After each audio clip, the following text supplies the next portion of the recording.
প্রথমবার ভিডিও করছি, জানি না কেমন হবে লাইভ ভিডিও।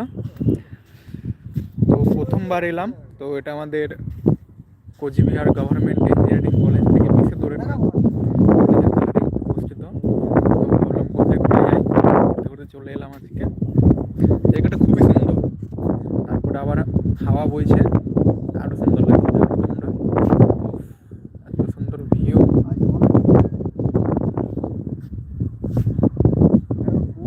আমার সাথে আছে ইলেকট্রিক্যাল ইঞ্জিনিয়ার আর একটা হচ্ছে সিভিল ইঞ্জিনিয়ার। তো তোমাদের কেমন লাগছে বলো কলেজে এসে?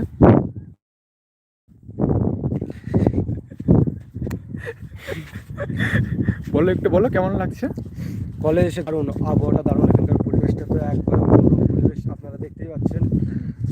আর আমি তরুণ লেগে বলবো। আচ্ছা, তুমি কি বলতে চাও? ও আচ্ছা, আপনি কিছু বলবেন না, ঠিক আছে। হ্যাঁ বল। হ্যাঁ, সেলফি তো তুলবো রে ভাই, থাম। এত সুন্দর আবহাওয়া, দেখতে যায় আগে ছোট্ট বাল। এই তোর সাপারে আইসাই আমার মাতাল মাতাল লাগে। ছবি তুলেন, দেখ আমার ফুল এসে। জায়গাটা খুবই ভালো, অবশ্য ঘোরার মতো জায়গা, একদম অসাধারণ জায়গা।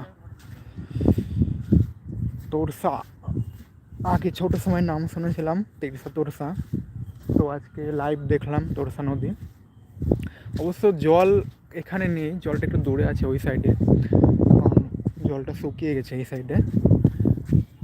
আমার বাড়ি মুর্শিদাবাদ, আর এই কোচবিহারে ভর্তি হয়েছি ইঞ্জিনিয়ারিং কলেজে, তাই এখানে থাকি, সেই উদ্দেশ্যে আজকে ঘুরতে এলাম। জায়গাটা খুবই ভালো, ঘোরার মতো একটা জায়গা, একটা মনোরম পরিবেশ, খুবই ভালো লাগবে এখানে ঘুরতে। আপনাদের বাড়ি যদি আশেপাশে হয়ে থাকেন, অবশ্যই ঘুরতে আসবেন, দেখবেন খুবই ভালো লাগবে। দেখুন